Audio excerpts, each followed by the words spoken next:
Welcome Tamil stocks friends. August 28 வியாழக்கிழமை இந்த வீடியோவில் முக்கியமான மார்க்கெட் அப்டேட் பார்க்கலாம். நம்ம சேனலில் நம்ம இன்ட்ராடே ட்ரேடிங் அதாவது டே ட்ரேடிங் பற்றி நம்ம பேசுகிறதில்ல, அப்புறம் ஃபியூச்சர் ஆப்ஷன் பற்றியும் பேசுகிறதில்ல. ஏன்னு கேட்டால் இது 80% மக்களை நஷ்டத்துக்கு உள்ளாக்கியிருக்கு. ஏன்னா செபி தகவலின்படி 80% மக்கள் ஃபியூச்சர் ஆப்ஷனில் நஷ்டப்படுறாங்க, 20% பேர் தான் சக்ஸஸ் ஆகுறாங்க. இது நம்ம ஒரு சூதாட்டமாக பார்க்குறதுனால தான் இதை பற்றி நம்ம அதிகமாக பேசுகிறதில்ல. இது நம்ம ஸ்விங் ட்ரேடிங் அப்புறம் லாங் டேர்ம் இன்வெஸ்ட்மெண்ட் பற்றி நமக்கு தெரிஞ்ச விஷயங்களை தான் நான் சொல்கிறேன். ஏன்னா நம்ம சொல்கிறத வச்சு யாரும் நஷ்டமானால் அது நம்ம சேனல் நடத்துறதுக்கே அர்த்தம் இல்லாமல் போயிடும். அதனால் இந்த பங்கை என்ன விலைக்கு வாங்கலாம் அப்படின்னு நம்ம சொல்லக்கூடாது, எந்த விலைக்கு விற்கலான்னு சொல்லக்கூடாது. அது நம்ம சட்டப்படி அது தவறு. ஒரு சமயம் அதே ஸ்விங் ட்ரேடிங்கு லாங் டேர்ம் இதுக்கு நம்ம இன்வெஸ்ட்மெண்ட் பண்ணுறோம்னா அதை பற்றி விஷயங்களை நம்ம பேசுகிறோம், அதை பற்றி பார்க்கலாம். அதில் நம்ம கடைபிடிக்க வேண்டிய சில விஷயங்கள் இருக்குது. ஒரு பங்கை முதல்ல செலக்ட் பண்ணணும். அதுக்கப்புறம் நல்ல பங்காக செலக்ட் பண்ணதுக்கப்புறம் அதை ஸ்விங் ட்ரேடிங்காக லாங் டேர்மாக நம்ம முடிவு பண்ணிக்கிறணும். ஸ்விங் ட்ரேடிங்காக இருந்தால் அதுக்கு ஒரு மெத்தேடை நம்ம ஃபாலோ பண்ணணும், லாங் டேர்மாக இருந்தால் அதுக்கு ஒரு மெத்தேடை நம்ம ஃபாலோ பண்ணணும்.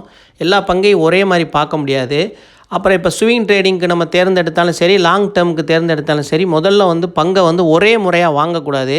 எவ்வளவு நல்ல நிறுவனமாக இருந்தாலும் ஒரே முறை இன்வெஸ்ட் பண்ணுறது ரொம்ப ஆபத்தான விஷயம், அதை தவிர்த்திடணும்.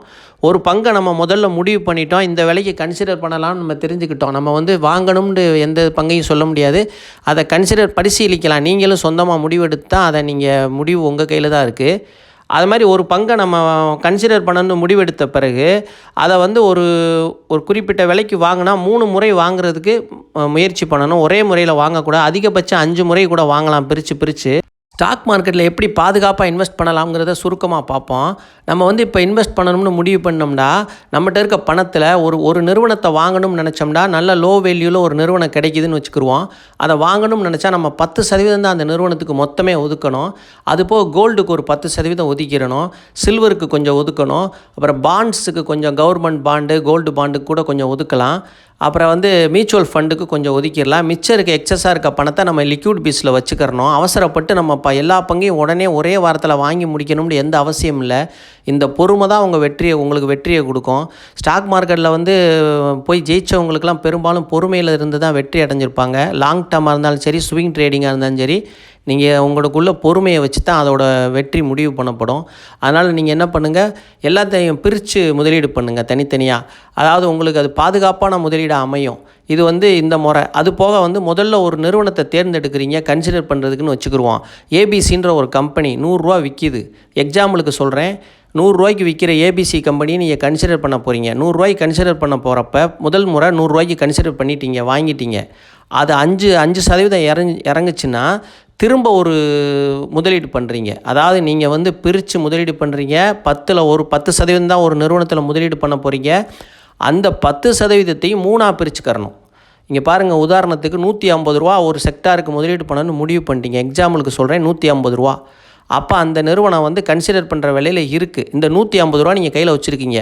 50 ரூபாயை முதல்ல முதலீடு பண்ணிடுறீங்க. 100 ரூபாய்க்கு அந்த நிறுவனம் இருக்குது. வாங்குறதுக்கு எல்லாம் பார்த்துட்டீங்க, பரிசீலனை பண்ணிட்டீங்க, வாங்குறதுக்கு சரியான விலைன்னு முடிவு பண்ணிட்டீங்க. 100 ரூபாய்க்கு அந்த நிறுவனத்தில் 50 ரூபாய்க்கு நீங்கள் முதலீடு பண்ணிட்டீங்க. அதாவது 100 ரூபா விலைக்கு வாங்குறதுக்கு அந்த நிறுவனத்தை முடிவு பண்ணியிருக்கீங்க. உங்கள்கிட்ட இருக்கிறது 150 ரூபா, அதில் 50 ரூபாய்க்கு வாங்கிட்டீங்க. இப்போ அந்த பங்கு 95 ரூபாய்க்கு போயிடுச்சு, 5% இறங்கிருச்சு. இப்போ ஒரு 50 ரூபாய்க்கு நீங்கள் வாங்குறீங்க. அப்புறம் 90 ரூபாய்க்கு போயிடுச்சு, இன்னொரு 5% குறைஞ்சிருச்சு. இன்னொரு 50 ரூபாய்க்கு வாங்குறீங்க. 3 முறை இப்போ வாங்கிட்டீங்க, உங்கள் வேலை முடிஞ்சிருச்சு. இப்போ உங்களோட ஆவரேஜ் ப்ரைஸு அந்த பங்கில் 95 ரூபாயாக இருக்கும். ஆல்ரெடி 100 ரூபாய்க்கு வாங்கியிருக்கீங்க, 90 ரூபாய்க்கு வாங்கியிருக்கீங்க, 95 ரூபாய்க்கு வாங்கியிருக்கீங்க, 90 ரூபாய்க்கு வாங்கியிருக்கீங்க. 3 முறை வாங்கிட்டீங்க. இப்போ ஆவரேஜ் ப்ரைஸு 95. உங்கள்கிட்ட நல்ல நிறுவனமாக தான் நம்ம தேர்ந்தெடுத்துருக்கோம், அதில் பயம் இல்லை. அப்போ இறங்கினாலும் நீங்கள் பயப்பட வேண்டியதில்லை. இன்னும் கொஞ்சம் இறங்கினாலும் 80, 75க்கு போனாலும் நீங்கள் தைரியமாக இருக்கணும். அதை பற்றி வருத்தப்படக்கூடாது. காரணம் என்னது, நல்ல நிறுவனம் தானே நம்ம வாங்கியிருக்கோம், அதனால் பொறுமையாக இருக்கலாம். அப்புறம் நீங்கள் 85 ரூபாய்க்கு போச்சுன்னா பணம் இருந்தால் இன்னும் ஒரு முறை வாங்கலாம், 4வது முறை கூட. இல்லையா பேசாமல் இருந்துக்கிறலாம். அமைதியாக இருந்துட்டு அது 110 ரூபா 105 ரூபா வந்தாலே உங்களுக்கு ப்ராஃபிட் வர ஆரம்பிச்சிடும். திரும்ப அது பழைய விலைக்கு வந்துட்டால் ரொம்ப ப்ராஃபிட் கிடைக்கும். ஒரு 110 ரூபாய்க்கு வந்தாலே 10% ப்ராஃபிட், 15% கிடைக்கும். 105க்கு வந்தால் 10% கிடைக்கும். உங்கள் லாபத்தை நீங்கள் முடிவு பண்ணி எந்த விலைக்கு வெளியே போகணுமோ வெளியே போயிருங்க. இது ஸ்விங் ட்ரேடிங் மெத்தடு. லாங் டேர்முக்குனா நீங்கள் இதை மாதிரி வாங்கிக்கிட்டு சீட்டு கட்டுற மாதிரி முறையை கையாண்டுக்கங்க. 5% ஒரு முறை வாங்கிக்கிட்டே இருந்துட்டு சீட்டு கட்டுவீங்க. இல்லை முந்தியெல்லாம் சீட்டு கட்டுற முறை இருந்துச்சு. எப்படின்னா ஒரு அட்டையில் கட்டங்கட்டமாக இருக்கும். ஒரு மாதத்துக்கு சீட்டு கட்டுறது. டெய்லி போய் ரூ. 5 1 நாங்கள்லாம் கட்டுவோம். அப்போ வந்து எப்படின்னா ஒரு கட்டத்தில் கட்டங்கட்டமாக போட்டு கொடுப்பாங்க. அந்த 30 கட்டம் இருக்கும் ஒரு மாதம். அதில் ஃபஸ்ட்டு கட்டத்தை அவருக்கு சைன் பண்ணி கொடுப்பாரு. அவர் ஒரு கிறுக்கல் மாதிரி போட்டு கொடுப்பாரு. இப்போ ரூ. 5 1 டெய்லி கொடுத்து கட்டுறது. ஒவ்வொருத்தவங்க வசதிக்கு தகுந்து கட்டுவாங்க. பலசர கல்லையெல்லாம் கூட கட்டுவாங்க அந்த மாதிரி சீட்டு. மேலே நம்ம பேர் எழுதியிருக்கோம். அதை பார்க்கவே காலையில் எழுந்திரிச்சு எடுத்து பார்த்தாலே ஆசையாக இருக்கும். அதான் முதலீடோட ஆரம்ப தொடக்கம். அந்த மாதிரி தான் சேவிங்ஸ்னால் என்னன்னு நம்ம தெரிஞ்சுக்கிறது அதெல்லாம். அப்போ இன்றைக்கி அந்த கட்டம் நிறைய சந்தோஷமாக இருக்கும். ப்ளெயினாக இருந்த கட்டம்லாம் அந்த இங்கை போட்டு சைன் பண்ணி கொடுக்க கடைசியாக முடிய போயில் 3 கட்டம் 2 கட்டம்னு அப்படி குறைஞ்சிக்கிட்டு வர நமக்கு பார்க்கவே சந்தோஷமாக இருக்கும். நம்ம இந்த பணம் முடிய போகுது, க்ளோஸ் பண்ண போகிறோம்னு பாருங்கள். இது ஒரு எஃப்டி மாதிரி. அப்போ வந்து இந்த சின்ன பிள்ளைங்கள்லாம் கூட இது மாதிரி கட்டும். இது வந்து எஃப்டி மாதிரி பெரியவங்க எப்படி எஃப்டியில் ரெக்கரிங் டெபாசிட்லாம் போட்டாங்களோ அதை மாதிரி தான் இது. அப்போ போய் அதை போய் க்ளோஸ் பண்ணி கேட்போம். அவளாக போவோம். அவர் சொல்லுவார் நாளைக்கு வந்து வாங்கிக்கங்கம்பாரு. அது ஒரு பெரிய அமௌண்ட்டு மாதிரி. அவர் வந்து அதுக்கு ஒரு டைம் வேறு சொல்லுவார். அது வந்து மொத்தமே ரூ. 30 மெச்சூர் ஆகும். ரூ. 1 கட்டினோம்டா, ரூ. 5 கட்டினோம்னா ரூ. 150 மெச்சூர் ஆகும். ரூ. 150 பெரிய விஷயம். அப்படி மெச்சூர் ஆகிறத பொறுத்து கொடுப்பாரு. அவர் சொல்லுவார் இன்றைக்கி முடிஞ்சிருச்சு, நாளைக்கு வந்து பணம் வாங்கிக்கங்கம்பாரு. அவர் எல்லாம் எடுத்து வச்சுருவார் தனியாக. அதை கிறுக்கி இது பண்ணி நம்மகிட்டே கொடுத்துருவார். எல்லாம் முடிஞ்சிருச்சுன்னு சொல்லி டேட்டு போட்டு. இந்த மெத்தடு பாருங்கள். டெய்லி சீட்டு கட்டுறது. இதே மாதிரி தான் பங்கை நீங்கள் சீட்டு கட்டணும். இப்போ ரூ. 100 வாங்கியிருக்கீங்க, ரூ. 95 வாங்கியிருக்கீங்க, ரூ. 90 வாங்கியிருக்கீங்க, ரூ. 85 வாங்கியிருக்கீங்க. அதுக்காக நீங்கள் இறங்க வாங்கிக்கிட்டே போக முடியாது. உங்கள்கிட்ட பணம் இருக்காது. நம்ம 3 முறையாக தான் பிரித்து வாங்குகிறோம். 3 முறை பிரித்து வாங்கலாம். இல்லை 5 முறை கூட, நல்ல நிறுவனமாக இருந்தால் 5 முறை கூட பிரித்து வாங்கலாம். தப்பு இல்லை. இறங்க வாங்குறதுனால ஆவரேஜ் ப்ரைஸ் குறையும். சரி, வாங்கிக்கிட்டு நீங்கள் ஏறுறப்போ உங்களுக்கு எவ்வளோ ப்ராஃபிட் கிடைக்குமோ அதை எடுத்துக்கிட்டு வெளியே வரலாம். இதுதான் ஸ்விங் ட்ரேடிங்கோட மெத்தேடு. லாங் டேர்முக்கு வைக்கிறாருந்தாலும் இதே மெத்தேடு வாங்கிட்டு விட்டுறலாம். ஸ்விங் ட்ரேடிங்னால் உங்களுக்கு 10% லாபமோ 15% லாபமோ எடுத்துகிட்டு வெளியே வந்துடலாம். ஒரே செக்டாரில் 10% மேலே முதலீடு பண்ணக்கூடாதுன்னு சொல்கிறோம். அதே சமயத்தில் ஒரு செக்டார் ரொம்ப கீழே இருக்கும், லோ வேல்யூவில் கிடக்கும். இப்போ உதாரணத்துக்கு எடுத்துக்கிட்டு ஐடி செக்டாரு. அந்த மாதிரி நேரத்தில் 2 நிறுவனத்தை ஒரே செக்டாரில் தேர்ந்தெடுக்கலாம்னா தாராளமாக தேர்ந்தெடுக்கலாம். ஏன்டா அது ரொம்ப சீப் வேல்யூவில் கிடைக்கும் போது அதை பயன்படுத்திக்கலாம்.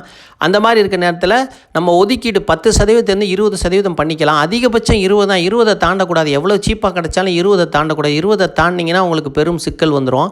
ஏன்டா 20%ங்கிறது அதிகபட்சம். ரூ. 100 இருக்குன்னா ரூ. 20 ஒரே செக்டாரில் போடலாம். அதுக்கு மேலே கொண்டு போகாதீங்க. அது என்ன தான் நல்ல நிறுவனமாக இருந்தாலும் அதுக்கு தேவையில்லை. அது மாதிரி 2 கம்பெனியை வாங்கிக்கலாம். உதாரணத்துக்கு சொன்னால் இப்போ சீப்பாக இல்லை, இருந்தாலும் சொல்கிறேன் எக்ஸாம்பிளுக்கு. ஒரு இன்ஃபோசிஸும் வாங்கணும், டிசிஎஸும் வாங்கணும், ஒரே செக்டாராக இருக்குது. ஏன்னா பரவாயில்ல, 2லேயும் சமமாக பிரித்து வாங்கிக்கலாம். இல்லை ஹெச்சிஎல் டெக்கு வாங்கணும், விப்ரோ வாங்கணும்னாலும் அந்த மாதிரி வாங்கிக்கலாம். அது என்னன்னா நம்ம அந்த அதிகபட்சம் போயிடக்கூடாது. 2 நிறுவனத்தோடு நிறுத்திக்கிறணும். இல்லை 3 நிறுவனத்தை வாங்கணும்னு விருப்பப்பட்டீங்கன்னா 3க்கும் நீங்கள் சமமாக வாங்கணும். இல்லை இந்த வம்பே வேணாம்னா நீங்கள் என்ன பண்ணீங்கன்னா ஐடி பீஸை வாங்கிட்டு போயிடணும். ஐடி பீஸ் சீப்பாக கிடைக்குதா, ஐடி பீஸை வாங்கி அந்த 10%க்கோ 15%க்கோ ஐடி பீஸில் போட்டுட்டு எந்த நிறுவனத்தையும் வாங்காமல் ஐடி பீஸை வாங்கிட்டு போயிடலாம். எல்லாம் ஒரே கணக்கு தான் வரும். இந்த மாதிரி நீங்கள் முதலீடு பண்ணிக்கலாம். அப்புறம் இன்றைக்கி நம்ம கன்சிடர் பண்ணுறதுக்கு வாய்ப்புள்ள பங்குகளை பற்றி நம்ம ஏற்கனவே பேசிக்கிட்டே இருந்தோம். அந்த பங்குகளை பற்றி பார்க்கலாம். முதல்ல கல்யாண் ஜுவல்லரி. ஹை வந்து ரூ. 795 வரைக்கும் போயிருக்கு. லோ ரூ. 399 வரைக்கும் கீழே போயிருக்கு. க்ளோசிங் வந்து ரூ. 498 க்ளோஸ் ஆகிருக்கு. பிஇ ரேஷியோ 65, செக்டார் பிஇ வந்து 72 இருக்குது. பிஇ ரேஷியோ வந்து குறைஞ்சிக்கிட்டே வருது. ஏன்னா ஏற்கனவே 110 120 இருந்துச்சு கல்யாண் ஜுவல்லரி. இப்போ நல்லா குறைஞ்சிருச்சு. புக் வேல்யூ வந்து 42, 11 டைம் அதிகமாக இருக்குது. வேல்யூஷன் ரொம்ப அதிகமாக தான் இருக்குது. இருந்தாலும் இப்போ நம்ம சீட்டு கட்ட தொடங்குறதுக்குள்ள நேரம் வந்துருச்சு. முதல் முறை சீட்டு கட்ட தொடங்கலாம். 500க்கு கீழே போனால் கன்சிடர் பண்ண ஆரம்பிக்கலாம். பொறுமையாக கன்சிடர் பண்ணுங்கள். ஒவ்வொரு 5% இறங்குறப்பையும் ஒவ்வொரு சீட்டு கட்டிக்கிட்டே வாங்க. 3 முறையிலேருந்து 5 முறை வரைக்கும் நீங்கள் இன்வெஸ்ட் பண்ணிக்கிட்டே வாங்க. வாங்கிட்டு பொறுமையாக இருங்க. ஸ்விங் ட்ரேடிங்காக இருந்தால் ஒரு 10% 15% கிடைச்சா வெளியில் வாங்க. இல்லை லாங் டேர்முக்கு வச்சுக்கிறோன்னா இப்போதைக்கு எனக்கு ஐடியா இல்லை லாங் டேர்முக்கு. ஆனால் நீங்கள் இது ரொம்ப ஸ்விங்க்கு தான் உதவுது இந்த பங்கு. லாங் டேர்முக்கு இன்னும் கொஞ்சம் நாள் ஆகும். லாங் டேர்முக்கு வச்சுக்கிறவங்களும் வச்சுக்கிட்டு விட்டுருங்க பார்க்காம. ஒரு 5 வருஷத்தில் நல்ல ப்ராஃபிட் உங்களுக்கு கிடைக்கும். நிறுவனம் நல்ல நிலைமையில் தான் இருக்குது. இருந்தாலும் ஸ்விங் ட்ரேடிங்க்கு பயன்படுத்திக்கலாம்.